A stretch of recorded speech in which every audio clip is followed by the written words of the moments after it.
everyone, and huge thank you to you all for joining us. Apologies that Ray can't be here in person for COVID reasons, but he has very generously agreed to appear virtually and do battle with Zoom and all the rest of it with us, for which we're very grateful.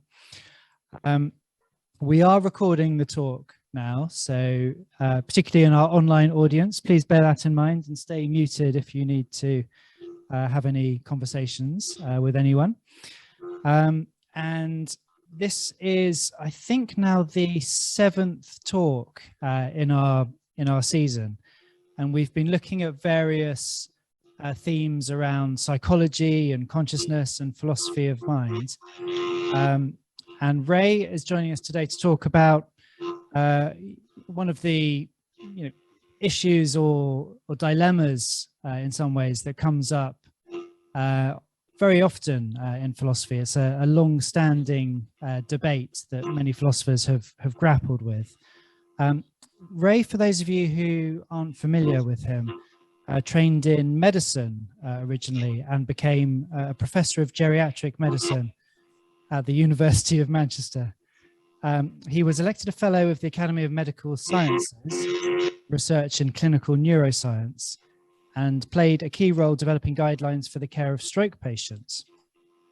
He retired from medicine in 2006 to become a full-time writer, and his books have ranged across many subjects from philosophical anthropology to literary and cultural criticism, but all are characterized by a fascination for the infinite complexity of human lives and the human condition.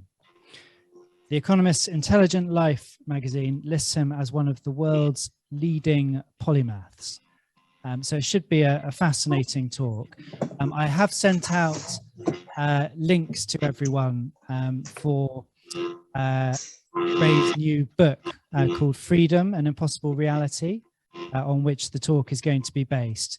So I won't do too much to introduce the subject. I'll leave that to Ray.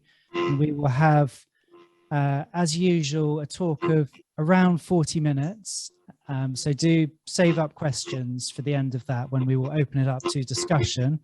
I will run around with the microphone, and my lovely assistant, Robin, will manage questions online and wave at me if we have questions in the chat or hands up there, or if he sneakily wants to ask a question of his own, which also happens and is welcome.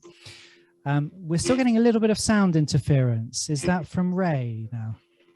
Everyone's okay. Ray, we're just getting a little bit of sound interference, so we might have to, yeah. Yes. If you've got any gadgets next to the computer, or if I have a light. Is your phone next to the computer? Maybe. Oh, good question. It's sort of. I'll throw it away. Electronic interference. How's about that? It seems to have stopped. Oh, good. Well, it might have been the phone in my pocket. Yes. Could have been. Let's hope. But otherwise, your sound is coming through beautifully, and we will hand over to you. Oh, well, thank you very much indeed, and thank you very much for this invitation. I'm really sorry not to be there in person, because that makes quite a difference. But thank you very much indeed for Paul and Nick and the team for inviting me.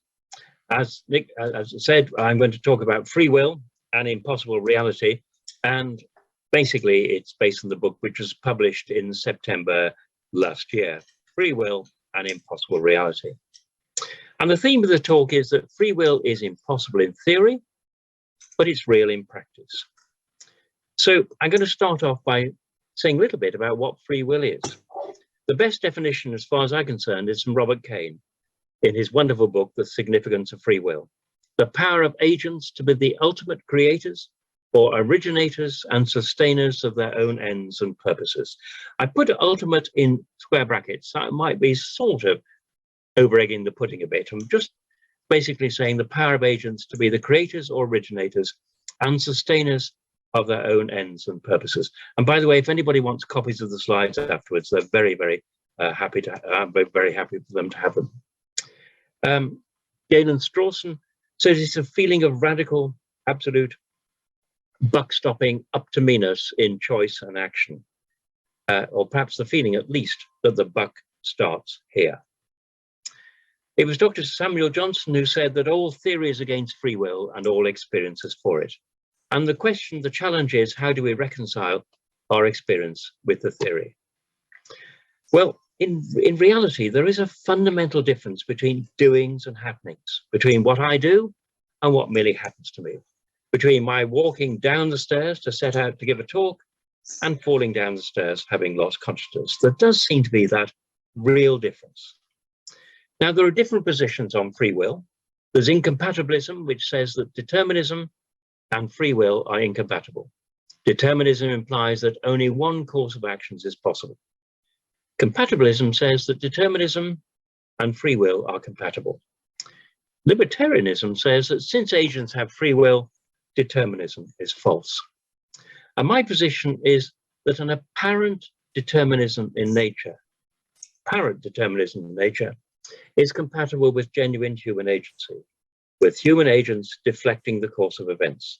And I want to try and persuade you how this is possible. What's the case against free will? Well, the case is rooted in materialism, and is rooted more particularly in the belief that we are part of nature.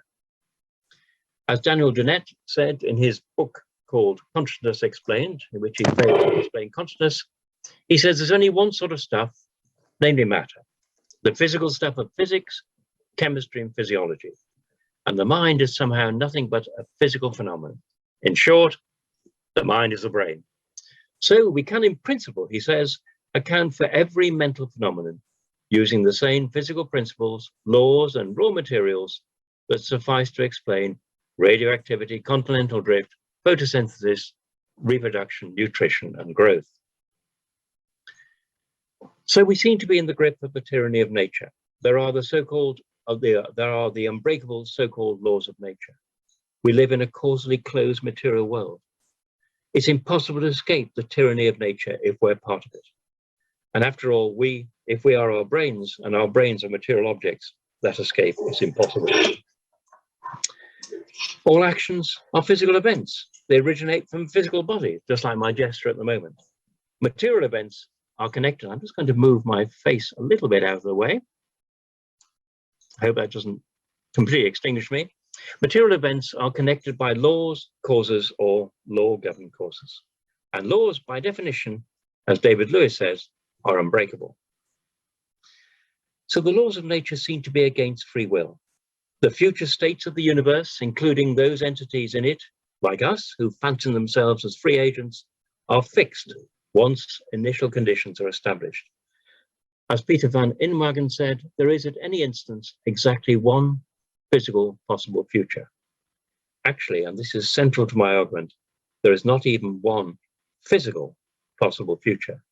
There are no futures in the physical world. And the other thing is, we actually count on the unbreakability of the laws of nature for our actions to be executed and to have predictable intended consequences. If action and reaction weren't equal and opposite, I couldn't get out of bed and go to Sainsbury's in the morning. So you can't throw away your cake and eat it. There seems to be a new threat to the notion of free will from neuroscience, so-called neurodeterminism. We're told we are our brains. We don't control our brains, therefore we don't control ourselves. And this is a quote from Colin Blakemore, a very distinguished neuroscientist, who says the human brain is a machine which alone accounts for all our actions, our most private thoughts, our beliefs. It makes no sense, he says, in scientific terms, and that's a key, as it were, a key modification. It makes no sense in scientific terms to distinguish sharply between acts that result from conscious attention and those that result from our reflexes or are caused by disease or damage to the brain. To choose a spouse, a job, a religious creed, or even to choose to rob a bank is the peak of a causal chain that runs back to the origin of life and down to the nature of atoms and molecules.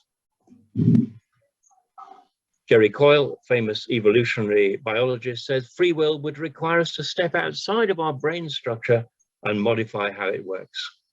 And this would be a bit like Baron von Munchausen, who claimed that when his horse ran into a marsh, he managed to get himself out of the marsh by pulling on his hair to lift him and the horse out of the marsh. And for me, who's bald, that's even more impressive impossibility.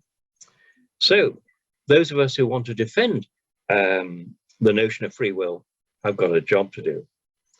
Got a bigger job to do because supposedly neuroscience has told us how much we are dependent on our brains. Some of you will be familiar with the very famous series of studies by Benjamin Libet, looking at the apparent exercise of free will, beginning a series of papers in 1984. Papers, 1985, I beg your pardon, papers that Patrick Haggard, who's both a physiologist and a philosopher, said is one of the philosophically most challenging studies in modern scientific psychology. Well, let's talk about Libet's experiment. His subjects were asked to flex the dominant wrist. They had to time Libet timed the readiness potential, which is said to signal the brain's readiness for action using an EEG. And he also asked the subjects to time the formation of intention by consulting a clock, a rotating dot on an oscilloscope screen. And what he found was the readiness potential precedes the timing of awareness of intention to make the movement. John Dillon Haynes, 20 years later, did similar or analogous experiments using much more sophisticated technology, functional magnetic resonance imaging, and concluded from his studies that a network of control areas that begins to prepare a decision long before it enters awareness is, as it were, controlling our movements. In his study, subjects were asked to choose to move a left hand or a right hand, to time the movement when they made the choice, and he observed the neural activity indicating which hemisphere was involved. And he found essentially that, as it were, by observing the neural activity in the brain, he knew in advance whether the person was going to move the left hand or the right hand. The conclusion from this is we don't know what we're doing until we've found that we've done it. And the only connection between willing and acting is that both come from the same unconscious source, which is the brain. Actually, there are a lot of methodological problems with these studies, and there are some serious philosophical problems. Methodologically, the readiness potential is actually not a cause of action, but, as many people have indicated, a wave caught by agents. That is to say, when the readiness potential occurs, that's when I decide to catch that wave and make the movement. But much more important than that is the kind of actions that Libet and John Dillon Haynes and colleagues looked at. What they look at is not an action. It's just a fragment of action. It's only a small component of a real world action. And the story of the action begins much earlier. They reduce actions to atoms of movement. They strip off the context. They overlook intention that is a field. They ignore the human world and remove the very conditions that makes the experiment possible. Yes, they time the urge to move. But is there an urge to time the urge to move?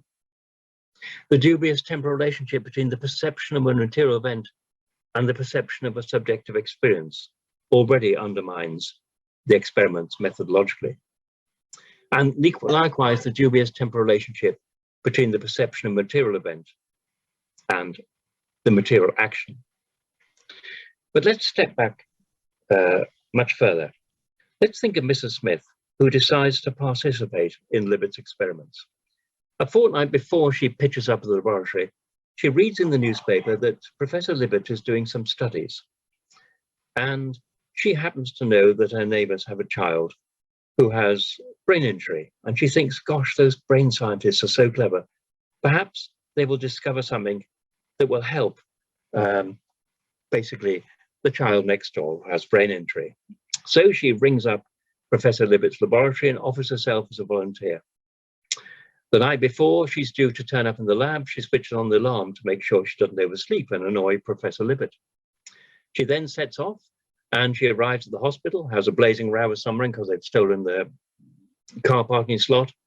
She then finds her way to the laboratory, enters the laboratory and sits down and listens to Professor Libet's team explaining to her the nature of the experiment She understands, despite all the equipment and the white coats, that basically this is not dangerous for her.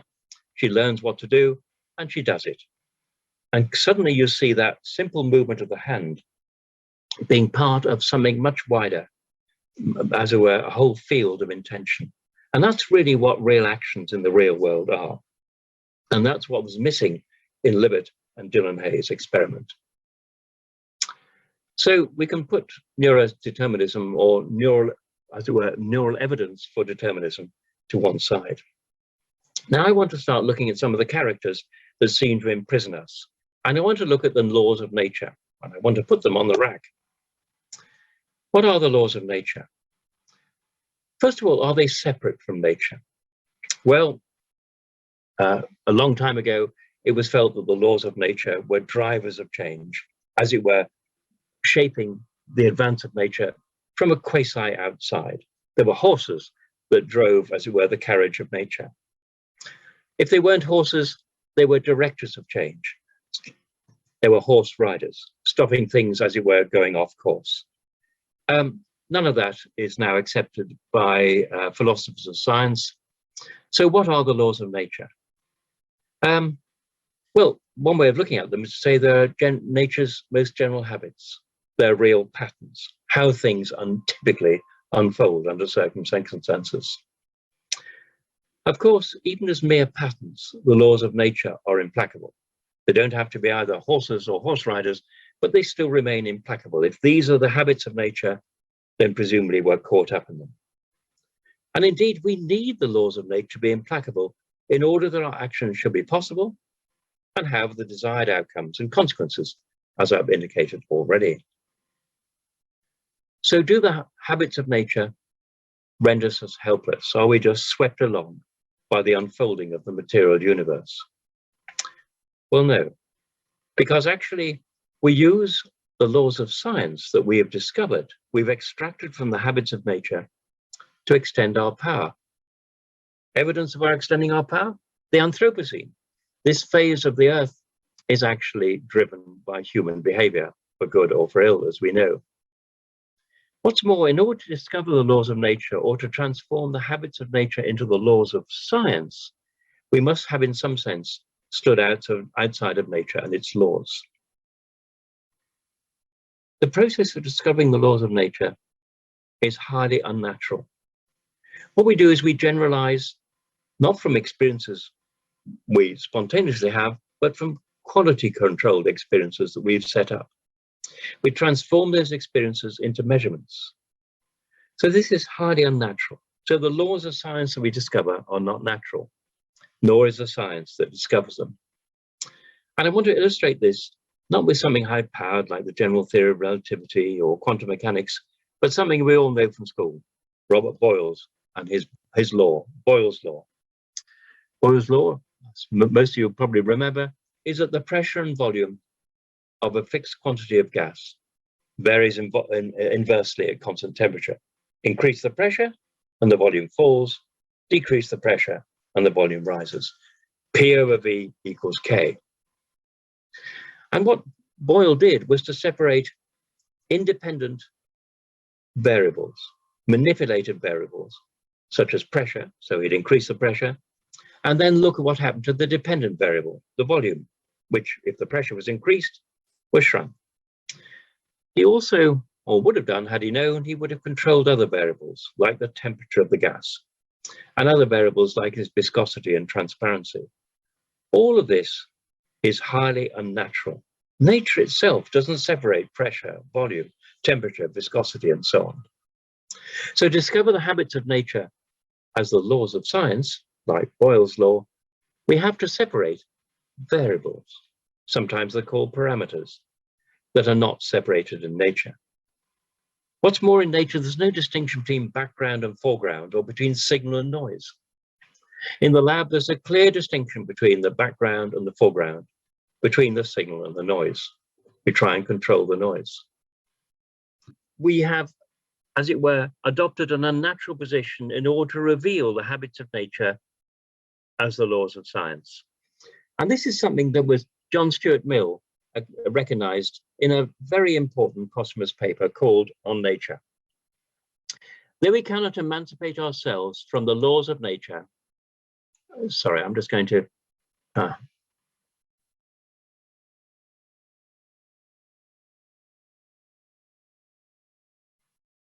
we cannot emancipate ourselves from the laws of nature as a whole, we can escape from any particular law of nature if we're able to withdraw ourselves from the circumstances in which it acts, which is exactly what Boyle was doing in the laboratory. That we could do nothing except through the laws of nature, we can use one law to counteract another. So we couldn't discover the habits of nature as the laws of science without, in some sense, standing or being outside of them. A stance that can reveal the habits of nature as the laws of science must, in some sense, be outside of them in the way that an observer is outside of the world that she sees. So if we ask the question, are the processes by which the habits of nature are transformed into the law of science entirely comprehensible in terms of these laws? The answer is no. So already we can see that we are, as it were, independent of, outside of the so-called laws of nature. We stand outside the habits of nature in order to discover, know, and exploit them. The question is, how is this possible? Well, I'm going to say that it's in virtue of the outside that arises out of the intentionality of consciousness. Because we've lost a bit of time, and I don't want to run into injury time, I'm going to pass part 4, which looks at causes, the other, as it were, enemy of freedom. I'm going to assume that you're happy that we can disrupt or deconstruct causes. Any of you who have read Hume will know that causes haven't really got much to say for them anymore. The idea of causes as material necessity has long been buried and doesn't deserve to be exhumed, as it were. So we can exploit the laws rather than the laws, as it were, driving ourselves. And as I would have argued if I had time, we can use causes as handles. But now we need to look at actions, because actions are actually rather extraordinary. They're quite unlike anything else in the natural world. They are events that are requisitioned. For example, laws are exploited and causes are used as handles. They are driven by what are called propositional attitudes. And propositional attitudes are about the realization of possibilities. And they are based in something absolutely fundamental to human consciousness, which is intentionality. All that may seem a bit opaque, but hopefully I'll make it less so as I unpack some of these ideas. But let's look at the actions in the real world. Actions in the real world are the realization of possibilities, and possibilities exist only insofar as they are envisaged. Now, Jerry Coyle, if you recall, said that free will will require us to step outside of our brain structure and modify how it works. But in actions, we do act on the natural world from the outside. So the question is, where does that outside come from? It begins close to home. And that's where I want to focus on intentionality, my intentionality, but joined intentionality, our intentionality, and its fundamental role in the expression of free will. I suspect many of you will be very familiar with the notion of intentionality or aboutness, but I'll just very quickly say a little bit about it.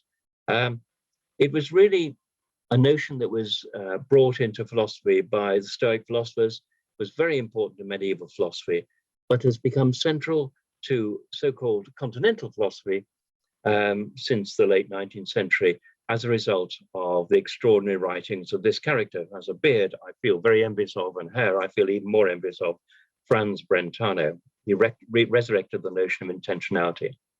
And I want to illustrate it with something very straightforward. This person looking at a glass. Basically, how does she see the glass? Well, light bounces off the glass and enters the retina, tickles up the neural pathways, and ends up producing activity in the visual or occipital cortex. That's basically a straightforward causal connection between the glass and the person who sees the glass. But actually, what it doesn't explain is something going the other way, the outward gaze. that means that what happens in the occipital cortex, as it were, feels itself to be about something other than itself. So what all the neural activity is going on in my brain feels that it's about something else, namely the glass. So the inward causal chain, telereception, explains how the light gets into my brain, excuse me, but not how this results in a gaze that looks out, teleprojection. Now, I'm not for a moment suggesting that gaze is extremissive, that basically that something comes out of the eyes causally, that, as it were, illuminates the glass. Not at all. What I'm suggesting is that the causal connection between what happens in the glass and my awareness of the glass is quite different, are two quite different things. The causal connection inward is quite separate from the gaze that looks outward. And this intentionality is that in virtue of which we are outside the material world. Yes, we're in contact with it, and yet we're apart from it. So when I see this glass, I'm in a sense apart from it, but I'm also in contact with it. But this creates a space, and from this space we act on the world as free agents. The human world, the space of agency, is a virtual space outside of nature. And of course, in the case of human beings, this outside is greatly amplified and elaborated as a result of communication. It begins very early. You can see this little one sharing intentionality with its parent by pointing at things. And I've actually written a book about pointing because it seems to be so central to the way we share intentionality. But there are many modes of joined intentionality: gestures, facial expressions, language, non-linguistic sign systems, and the sedimented shared meaning that is present in artifacts, technologies, and institutions. So we have an extra-natural world created by intentionality, which grows, it expands. There's an increasing participation in the community of minds, courtesy of joined intentionality. Human space woven out of 1 trillion cognitive handshakes. There's an unlimited expansion of this virtual space outside of nature. And this expanded outside of nature is most obviously evident in knowledge, a resource created out of joined intentionality.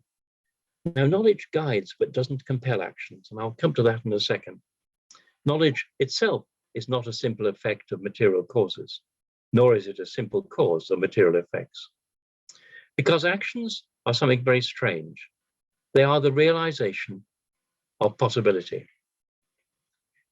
Central to actions, and you hardly need to be told this, are intentions. And intentions are neither caused, nor are they causes. Becausation isn't causation. The what of an action is explained not by other whats, but by the why.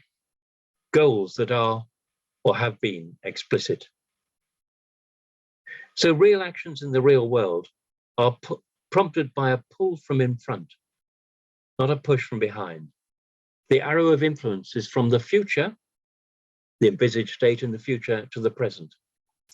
Intentions and other propositional attitudes like hopes, fears, and so on and so forth reach backwards to that which justifies them, yes, but forwards, most importantly, to that which fulfills them.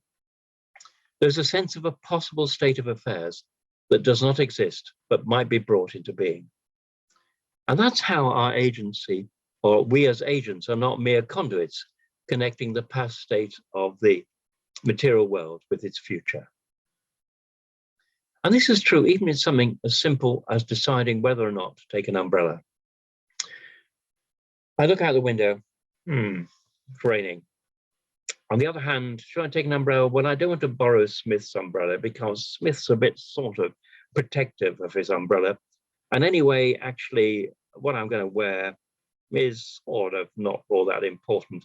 And although it looks as if it might rain, the chance of it raining are pretty small and so on.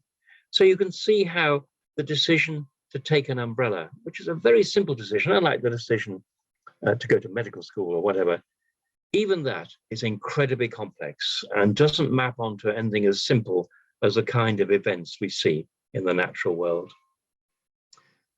One of the important aspects or features of actions is that the temporal relations of the physical components of an action and their goals are unlike those in the natural world. We reach towards a future. We reach towards an often many-layered future. Okay, I can reach towards a future by moving towards, for reaching a glass, but I can reach towards a future in which I decide, you know, I'm going to make the world a better place or whatever. And those, our futures have many layers. But the actions occur only because they make sense in the light of a many-layered explicit future. And these are the ways in which intention are not like causes or indeed anything else in the natural world. I go back to something I said earlier, which is about intentionality opening up a distance between physical nature and the agent. This is the root of the possibility of genuine action. And in this distance, there grows a space of possibility outside of actuality, amplified in the ways I've discussed already. But possibilities is important to exist only insofar as they're entertained by a conscious agent. Agency is the realization of a possibility conceived as a goal. The intentional objects of perception and other mental states transcend those perceptions. And any visible, conceivable object is a hive of possibilities. The great psychologist J.J. Gibson talked about objects as affordances. And when we look at the world around us, it's full of objects that we see as a source of possibilities, as things that may require our actions of us. So we come back to the ground floor of intentionality, perception of an object. So where does freedom come from? Well, freedom comes from the fact that agency is the realization of envisaged, entertained possibilities. Possibilities are outside of nature. Nature is confined to the actual. Nature is what is. Intentionality is the seed of the outside, from which it is possible to uncover the world of science and make sense of it in everyday life. Possibilities, just to emphasize, exist only insofar as they're entertained, insofar as they are made explicit. What's more, they're general. Actualities are particular. When I entertain the possibility that I might go down to London, that possibility isn't a specific, as it were, arrangement of material events in a particular nexus of space-time. And the possibilities are the foundation of the realm, parallel to the physical world, from which we act on the physical world. So it's important to realize the exercise of free will doesn't break the laws of nature, but, to echo again John Stuart Mill, acts within them from a virtual outside. A voluntary action is the realization of a possibility that has been entertained by an agent. And the sense of possibility is built into the intentionality of consciousness and magnified, as we've seen, by the joining of intentionality. I want to just focus, or at least highlight one other thing, which is tensed time. There are temporal relations between physical components of actions. And I should start again. The temporal relations between the physical components of actions and their goals are quite unlike those seen in the material world, the push and shove of the material world. First of all, the time of agency is tensed. We reach towards a many-layered future, as I mentioned, and that future is shaped by an explicit past. But we live in tensed time, so I imagine what I'm going to do tomorrow. That tomorrow, of course, doesn't exist. Nevertheless, that is an important influence on what I'm doing now. And in fact, we go beyond tense time, the sense of the future and the past, to post-tense time, the time of appointments and other modes of cooperation, clock and calendrical time. None of that exists in the natural world. Nietzsche once described man as the promising animal. And what he meant by that is we are animals who do not exist in the present moment. So my body at T1 is at T1, but Raymond Tallis at T1 is actually reaching towards a future, drawing on a past, perhaps fulfilling promises that relate to the future. Let me end by talking about one particular aspect of those things that motivate actions, propositional attitudes. intentions, beliefs, knowledge, thoughts, hopes, and desires. And the interesting thing about them is they are holistically connected. Do you remember when I was talking about the decision whether or not to take an umbrella? I think, yep, I'll take an umbrella because I don't want to get wet. Oh, but I might not take an umbrella because I shrink from annoying somebody who's annoyed with me for not having my umbrella. Oh, and by the way, I sort of anticipate that it may or may not rain. And by the way, I don't value my suit as much as I do not upsetting the person whose umbrella I want to borrow. Can you see how all those things connect? All those propositional attitudes have holistic connections of a kind that is not seen in human agency. Of course, microbes, worms, higher mammals don't entertain full-blown explicit possibilities as we do that are directed towards bespoke ends rooted in our curriculum vitae. Even the decision to take or not take an umbrella, that utterly trivial decision, will draw on many aspects of my CV, including, for example, my relationship to the person from whom I sort of would have to borrow the umbrella. I'm going to end by pointing out that, of course, freedom is real, but it's not unlimited. For a start, we don't choose that we are. We're not self-conceived. I didn't decide in 1945 that my parents were going to conceive me, so I'd pop onto the planet in 1946. We don't usually choose when we end, when the block of frozen urine, drops from the 747. We don't choose many features of our body, their general limitations and their health, and there are many aspects of our circumstances we don't choose: political, social, personal. But if there weren't unchosen aspects of our existence, we wouldn't have anything to be free on behalf of. There'd be no agenda. If our freedom was boundless, there would be no start or endpoint for our actions. In a sense, the limitations to our freedom highlight that within us which is free, and we push against those limits. And we spend much of our life individually or collectively creating platforms for our agency, acquiring skills, cooperating with others, utilizing institutions, using technology. So let me just wind up with some thoughts.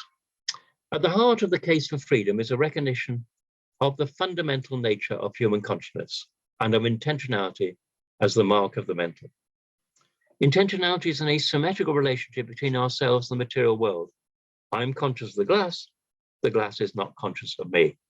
We face a material world that doesn't face others. This asymmetry locates us outside a material world, and that outside is vastly extended by sharing it with others, pointing, language, institutions, technology, and so on. Causes are not material necessity, and I didn't cover that, but Hume, I think, decisively showed that the notion of material necessity, whereby event A inevitably brings about event B, has to be looked at very critically. The important point, however, is discovering the laws of nature which are supposed to define the prison in which we live. In discovering those laws of nature, we stand outside of them. The processes by which we discover the habits of nature as the laws of science are similar to those by which we manipulate them in accordance with the discovered laws of science. Such manipulation as, for example, has enabled me to talk to a friend in Australia without even raising my voice.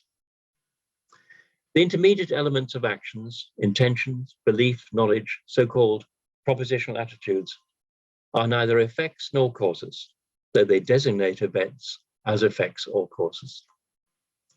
What counts as the realization of the intention of an action is defined by a general possibility, and that general possibility is not reducible to a spatially temporally defined outcome, unlike the material consequence of a material cause or whatever. Propositional attitudes are not reducible to law-governed causes or effects, because causation is not causation. And so we come back to Samuel Johnson. We know that we're free, and there's an end on it. So, ladies and gentlemen, thank you for your attention, or at least for the courtesy of simulating it. Thank you. Thank you so much, Ray.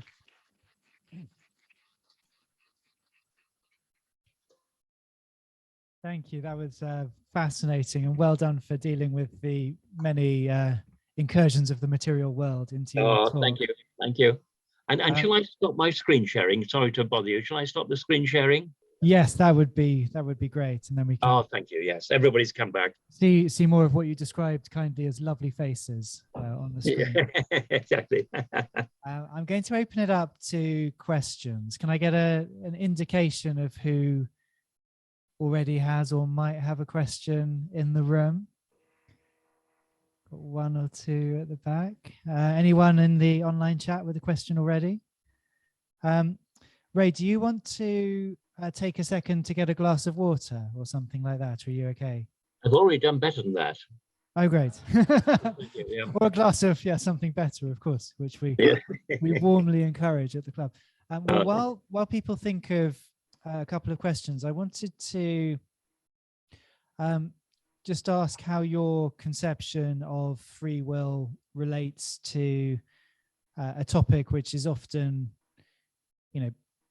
hung on to free will or made dependent on free will in some ways, and whether you agree that the two are closely linked, which is the notion of moral responsibility and blame, where we, are tempted at least to say that if our actions are causally determined, we can't be responsible for them.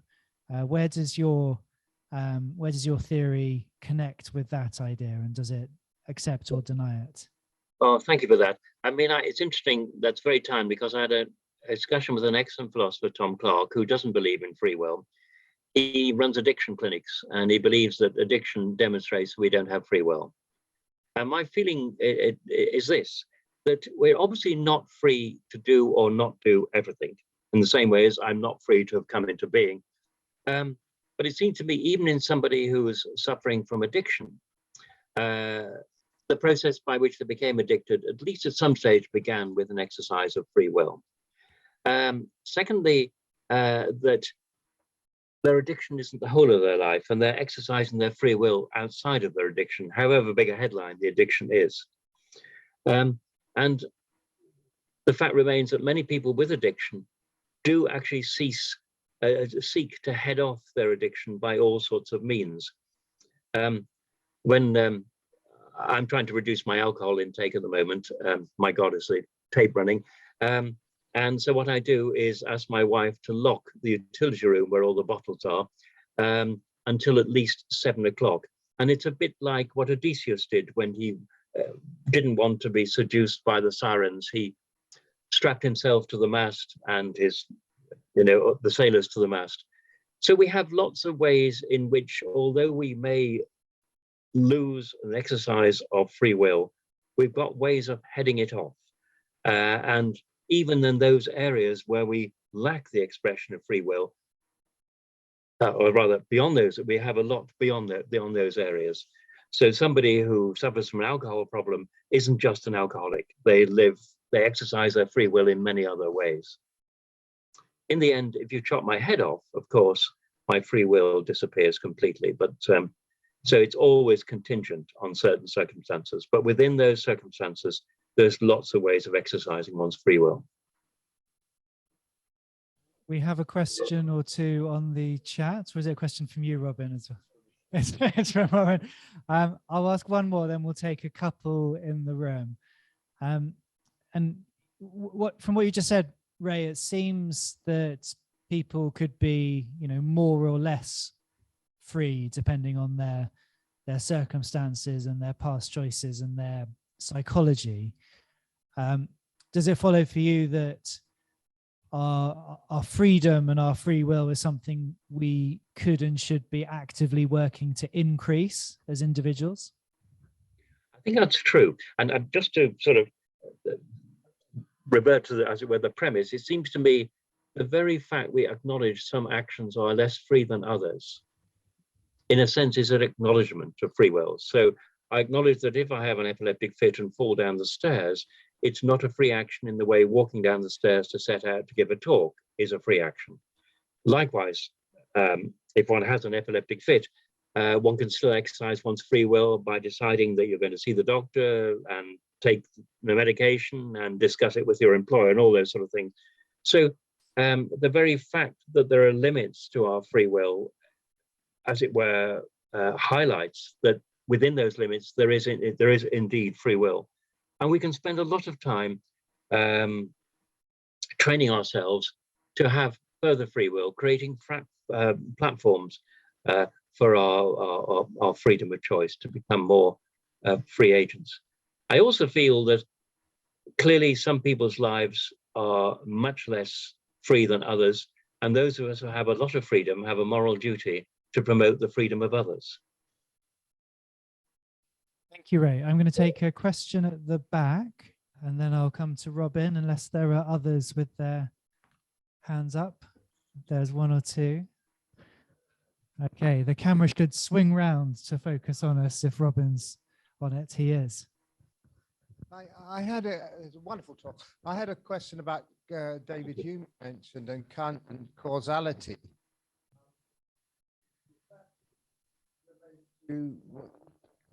Causality nowadays, the idea of Kant thinks, or they think we can't prove one thing causes another, and oh sorry, can you hear me? Yeah. Can you hear me? Can you hear me, mother? Beg your pardon. Yes. Sorry about that. Yeah. No. Sorry. Did you hear the? Oh, well, would you mind starting again? I do apologize. Yeah, I'm sorry about that. Yeah. Yes. I mean, you mentioned David Hume, and Yeah. also thinking about Kant, about the idea of causality, or if it exists, or can you observe it or see it? And Kant did it as a category thing. Does that relate to your idea about causality in your talk?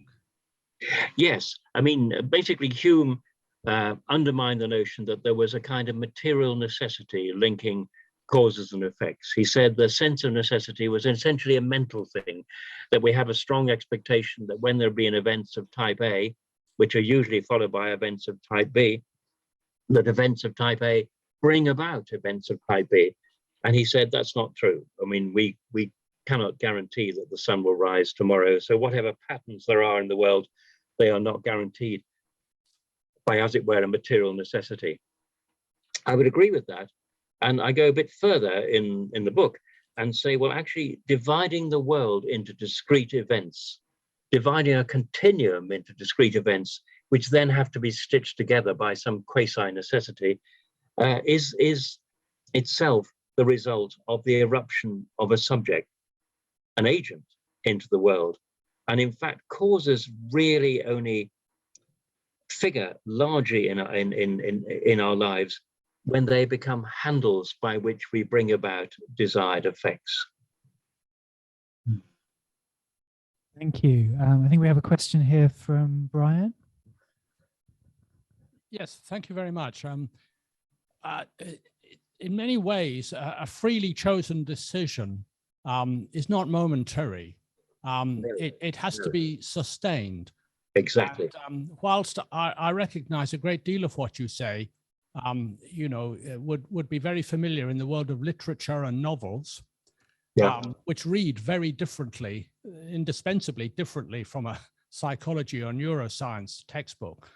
I wanted to ask you about the work that's been done on willpower, which is related to addictions, where a freely chosen decision to act in a certain way or resist pain or resist a temptation or persist for a period of time can be undermined in scientific experiments if the subject has had to resist these temptations previously on a number of tasks. They eventually fall prey to sin.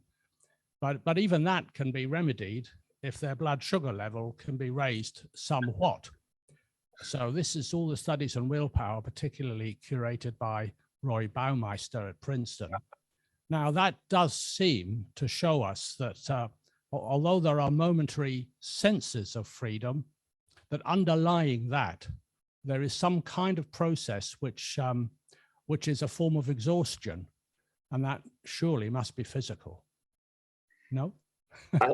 Yes, I think that's a brilliant question. And it seems to me the first half of your question, or what you said in the first half of your question, actually undermines the second half, because it's precisely the fact that basically agents isn't a thing of the moment. So it isn't about moving this hand or that hand or the liberty of indifference that people talk about. It is something that's rooted in a temporally deep self. So even when I'm thinking about taking the umbrella, it may be impulsive, but I've drawn out all sorts of reasons why that decision of the moment may well be rooted in something that's much more profound, much more temporally deep. Yes, I mean, it's true that one's will can be undermined. I mean, if you were to torture me for long enough, I would give up on, as it were, the things that I hold dear, and I might well betray my friends or my family or whatever. But that still doesn't undermine the distinction between a free action and a non-free action. And I think the determinists say that no actions are free. And I would say some actions are free, some are more free from others, and other events that take us, that involve us, are clearly not free. So could I come back to you and say, I mean, what you've said doesn't undermine the notion that there are degrees of freedom in our actions. Thank you, Ray. We have one more here. That's it. Right.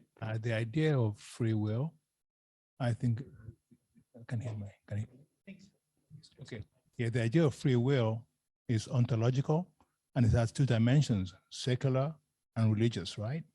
So where do you sit on this subject? Is it a secular aspect or religious aspect? Because, as you well know, those who believe in God says he gave us free will.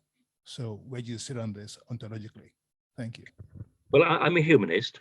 But as a humanist, I don't think I have to be, because I set aside supernatural understandings of ourselves, I don't also have to set aside, I don't have to embrace naturalistic understandings of ourselves. So in a way, one can believe in free will, that one isn't just a part of nature, without necessarily embracing supernaturalism. I think we are extra natural, outside of nature, without being, as it were, handmade separately by God.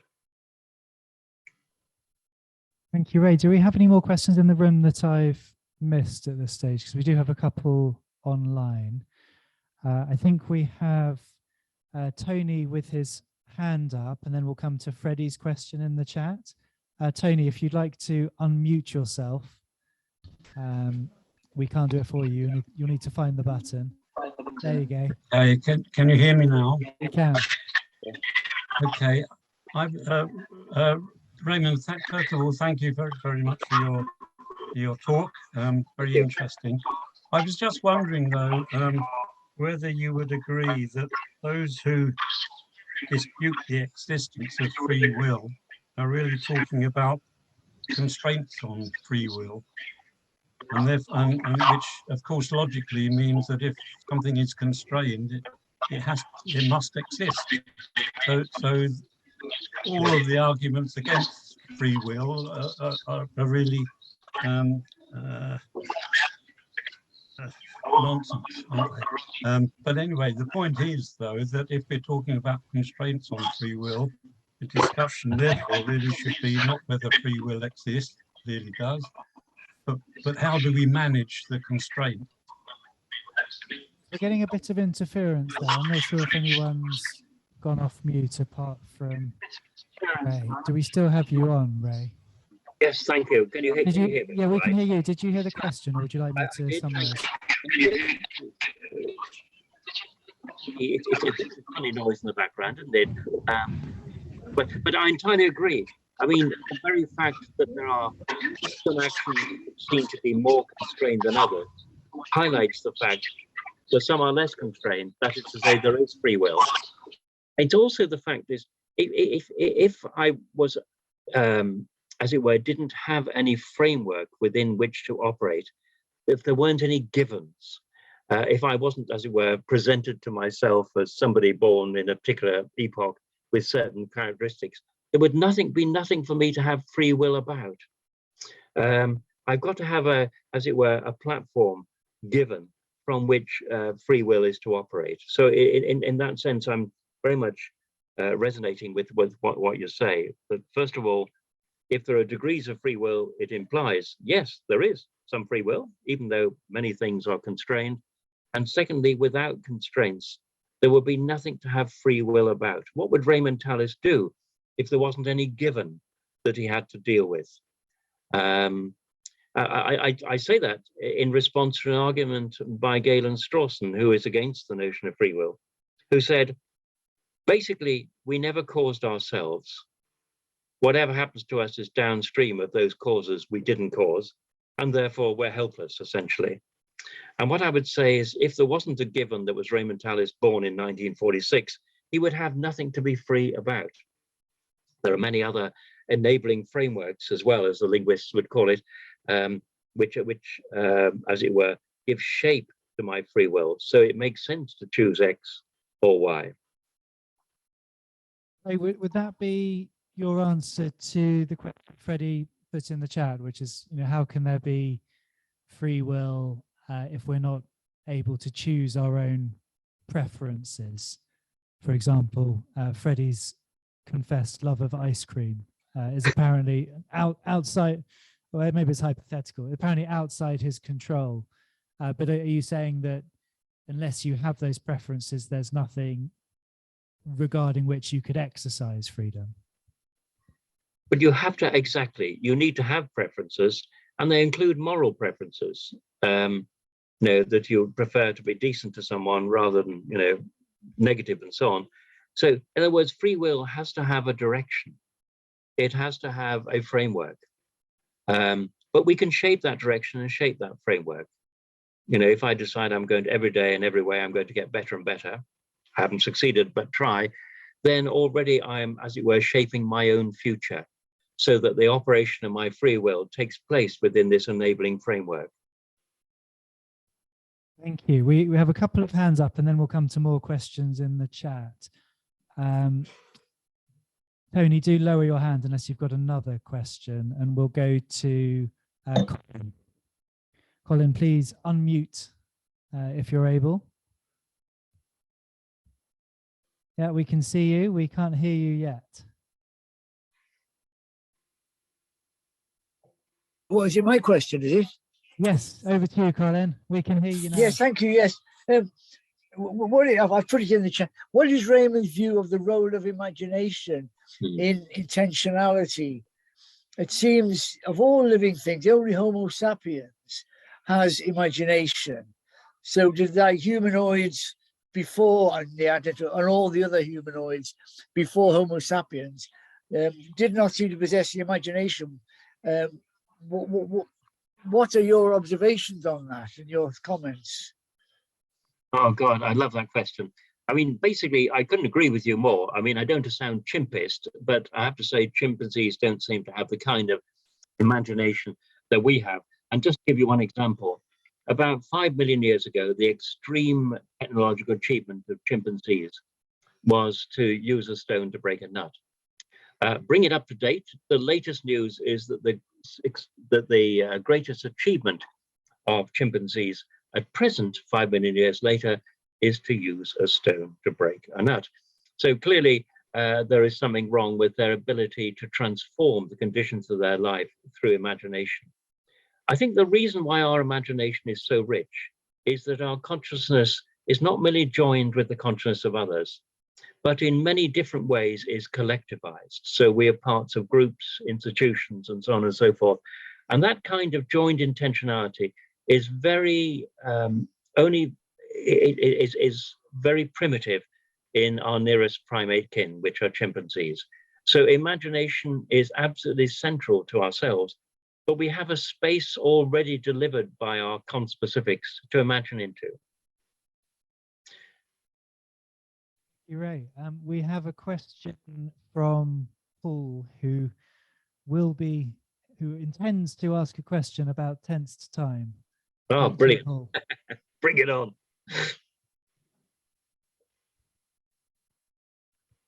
There we are. Right. So first of all, thank you for coming to Bound Philosophy. It's marvelous to see you and absolutely fabulous talk. Oh, thank you.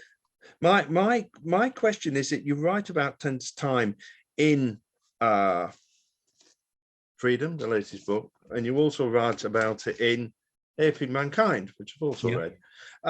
Now, my question about tense time as well is that it relies a lot on memory. So we rely on the past, and some people suggest that we live in the remembered present, that we need memory to live in the present. And Aristotle, of course, with it being rational souls, say that we can actually plan for the future. Now, my question is, as Kierkegaard famously said, life can only be understood backwards, but must be lived forwards. Yeah.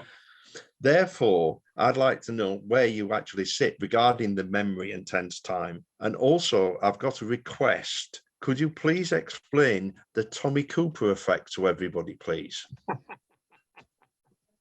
Right. Thank you. Well, tense time.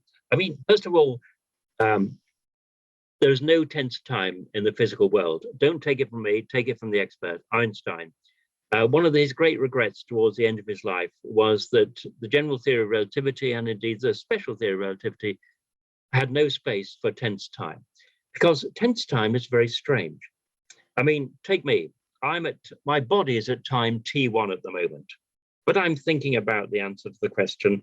I'm thinking about, and I'm drawing on all sorts of experience in order to answer these questions. So I'm straddled between T2 and T0. I'm stretched in time.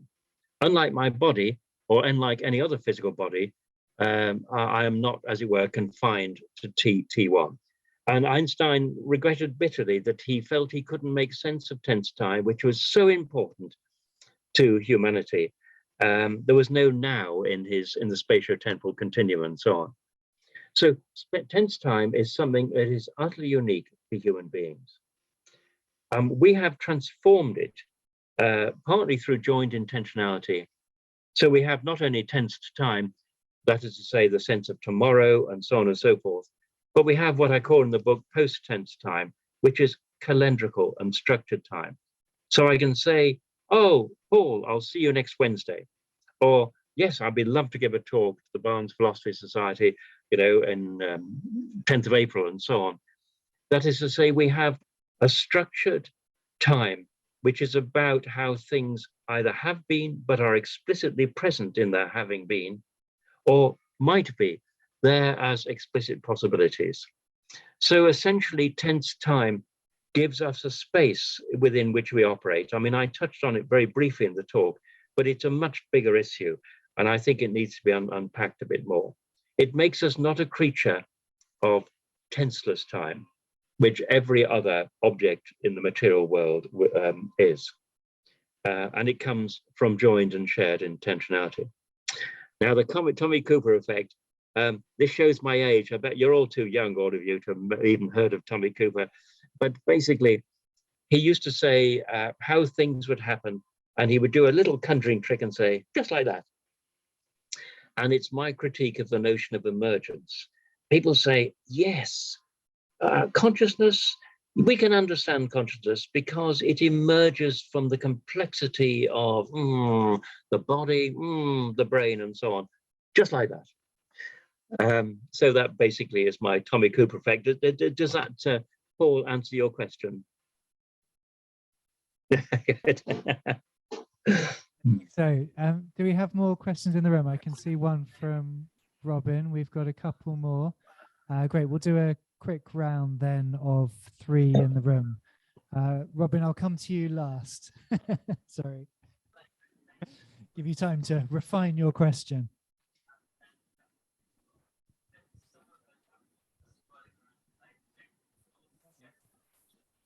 Oh, I can't hear. Oh, I beg your pardon. Okay, I just want to build on the question about the imagination to extend to the idea of human creativity, which is, I think we are the only species that has that. Maybe chimpanzees had it when they created the axe at that time. How do you fit in human creativity in what we've been talking about in terms of creation out of nothing? And from the imagination, there's sort of concrete facts come out of the imagination, things get produced. buildings, artwork. We talk about art a lot, creativity, but in fact, everything that human beings do, in fact, what they produce, except maybe possible exceptions of determinism, but generally they are from the imagination, which we might call the imaginary. Just wondered how you feel about that.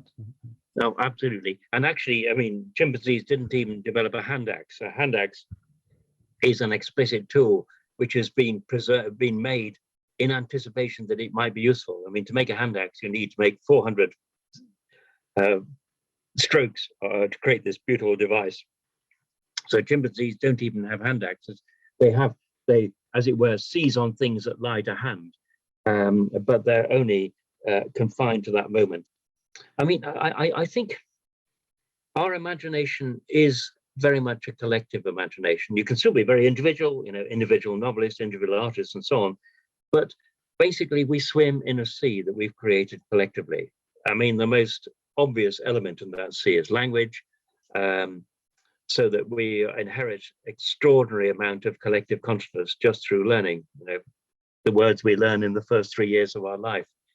But that's the space in which we are then free to imagine things.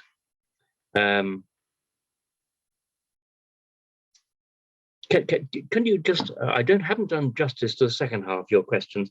Could you just press me a bit more?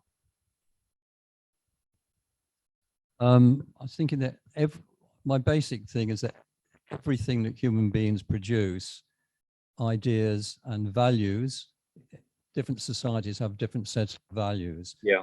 That is coming out. And I agree with you that it's a collective endeavor as well as being individual. We have as human beings, we have an individual psyche, the deep mind, which there's no evidence that animals actually have that. No. And arising from that, we have language. And language is very creative as well. So I'm just trying to say that everything that human beings do, more or less, leaving aside the determined things, is to do with the imagination, the imaginary, we might call it. And it could well, in most cases, it is obviously collective and unconsciously collective, maybe, but that's what we do. Artists, of course, do it individually, but not even then, there's collective art as well. I mean, the imaginary is everywhere, isn't it? I mean, suppose I'm going to sort of do something pretty commonplace. I'm going to see Smith in the pub and sort of make up about the row we've had. So I imagine that whole scenario and go over things in a way that clearly I'm relying on the collective language in order to do that, the general sense of norms and so on and so forth. But even that sort of banal example involves the immobilization of our imagination. And I find it astonishing. I also find our memory astonishing. I mean, my wife and I often just say to each other, do you remember 3 years ago when we such and such? And she will pick up the story. I think, well, how did I penetrate, 1,000 days to a light on that particular thing? And she would say, yes, do you remember the tree was really beautiful, etc., etc. And then we can unpack things. That capacity to me to alight on a particular part of our past and then mirror-wise to imagine a specific future is just extraordinary. And again, it's not part of the natural world in the broader sense, because the natural world at T1 is at T1. I'm remembering I'm at T27 or T minus 27, anticipating I'm at T plus 27. And of course, the things I anticipate may never happen. So, possibilities are inventions. Don't get me started on this thing, because I just feel more and more astonished at the kind of beast I've been for the last 75 years. I mean, yeah, hi, Ray. I just wanted to ask you about this idea of nature and being outside of nature and the natural world. And you spoke about science and scientific experiments that some ways don't truly reflect the natural world and how nature would act. But I would suggest we could never truly be outside of nature and outside of the natural world. Through imagination and abstract thought, we can make projections outside, but we're continuously affected by nature and the natural world, and our actions, both as individuals and collectively, have an impact on nature and the natural world. So we're never truly outside and divorced from the natural world, are we? That is true. I'm just thinking about, say, Robert Boyle. We all know Boyle's law. Robert Boyle in his laboratory, and in one of his papers, he curses the fact that his glassware was susceptible to casual breakage. And I can imagine him basically getting more and more cross, breathing more and more deeply. And as he's breathing deeply, he increases the volume of his chest and the pressure falls, so the gas goes into his chest and he gets oxygenated, and then he breathes out and so on. So clearly there is Boyle basically enacting Boyle's law by just breathing more and more deeply and getting more and more cross with this bloody glassware that can, but he's doing something else. He's teasing out things that in nature are not separated. No gas has a pressure over there and a volume over here and a temperature over there and a viscosity over here. Nor is there any separation between noise and signal in nature. Nature's not a snob about herself. So you can see how we're both in nature, but in an important way, distance from it. And as a result of Boyle's law, we start developing, piston engines and all those sort of things, of Charles' law, probably, we start using things that we see in nature in order to manipulate nature to our natural ends. A natural ends, like me talking to a friend in Australia without raising my voice, by using a mobile phone. So we never stop, of course, because when I'm picking up the mobile phone, there's a gravitational force of the phone in my hand. As I'm standing on the ground, there's action and reaction between my feet and the ground, and so on and so forth. But there is an important distance where we, as it were, manipulate nature. And the fact that the current epoch of the universe is the Anthropocene shows the extent to which we have transformed nature. People will say, well, hang on, locusts transform nature. Their collective action produces, but this is a different mode of transformation. Could you come back to me on that? Because I think it's my most difficult. Yeah. So you're precisely that. It's on a different scale. But as you say, whilst these things in a scientific experiment may not be separated in the same way, they are still there as part of nature. So they're, therefore we're intrinsically connected. We are, but we are able to, as it were, manipulate these things. So the discovery that P over V equals K has had massively extended our human agency. And like the discovery of the lever, something much more homely, we've increased our agency by, discovering levers. We're not breaking the law of nature by using levers. We're exploiting the laws of nature. And to exploit something, you, as it were, exploit it from a quasi outside.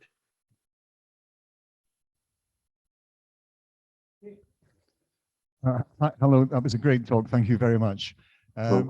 Really, really wonderful. This is possibly one of the most difficult questions I've ever asked. Okay, and I'm well known for asking questions. I'm sorry.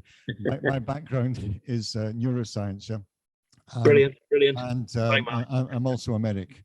The thing is about neurodeterminism, I always see it as coming from the midbrain and the hindbrain, and we're just sometimes victim of our own emotions. And that the whole point about emotional self-control, where we actually take time to reflect in the manner of Confucius or Stoicism, whatever particular intellectual field that you want to take as an example. There are many examples of where we take control of our thought to control our emotions, okay? So my question is that proof that by the quality and the degree by which we try to understand our own emotions and the emotions of others is actually proof of free will? You talk about choosing when to have an umbrella, yeah?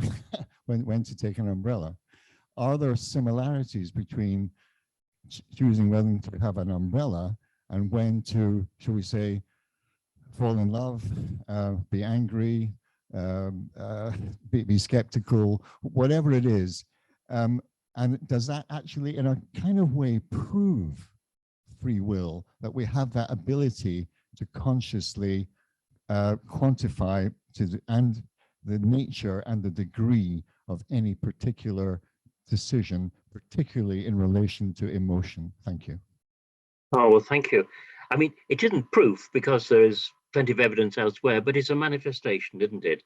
And there's a lovely line of Lichtenberg, and I know you're familiar with Lichtenberg. He was a philosopher who was also a physicist and roughly contemporary with Goethe. And he said, I often get angry on my own advice. And it's true that, you know, you feel as a matter of principle, you should be angry about something. And what one's emotions, you suddenly think, I approve of that emotion of mine. I think I should be angry here. Other times you think, oh, what a tit I've been, you know, or an idiot. Yeah. So there is times, as it were, when you're clearly regulating your emotions and approving them and applauding them and evaluating them.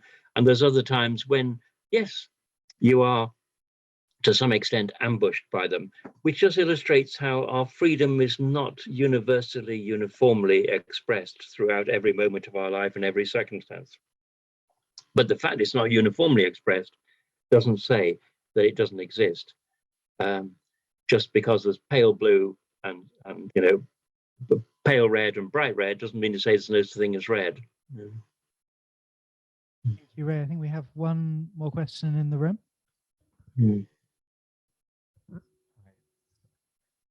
Thank you. So I'm not clear of the value of the discussion of whether we stand outside nature or not by our imagination. It sounds like a definition issue. But to my actual question, which is, so we have various degrees of freedom. That seems to be your what you've been saying. How can we increase our free will? How can we make ourselves freer?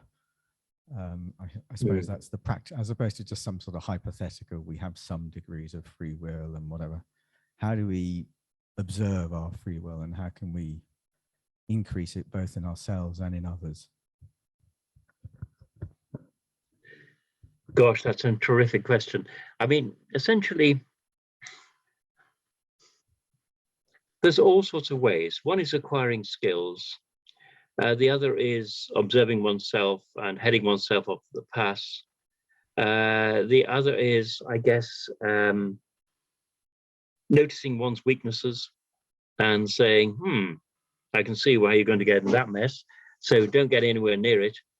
When I think of my own, as it were, those expressions of my free will that I see most clearly as expressions of free will, it's usually projects. You know, that you have a project which, as it were, ties each day to each day, and the very fact you're involving yourself in a project strengthens your capacity to deliver on it. It's a bit like thixotropic paints, you know, the non-drip paints.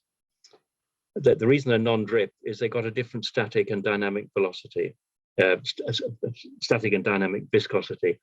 If you know, as you move the paint, its dynamic viscosity is less, so it spreads. But if you stop, its static velocity is much greater, so it doesn't drip. And in many ways, as it were, developing habits, this is such old stuff in a way, isn't it? But developing habits that roughly relate to what you think is good thing to do, useful thing to do, interesting thing to do, worthwhile thing to do. I mean, that's how one strengthens one's free will, I guess. It's sort of, that's my physiotherapy for the soul, as it were. Yeah. Thank you, Ray. We're coming to the end in a minute, and I can see, I could see, I thought Tony had a question, but perhaps he was left over from the previous question. I do feel we've had a lot of questions from men, and I'm not sure we've had any from women. So channeling our chair emeritus, Barbie, could I encourage any of the women who might have a question to make yourself known? It's very open to people with all and no philosophical experience, so please don't be intimidated. I think someone is developing a thought. Thank you. No, I don't have a question. For a comment?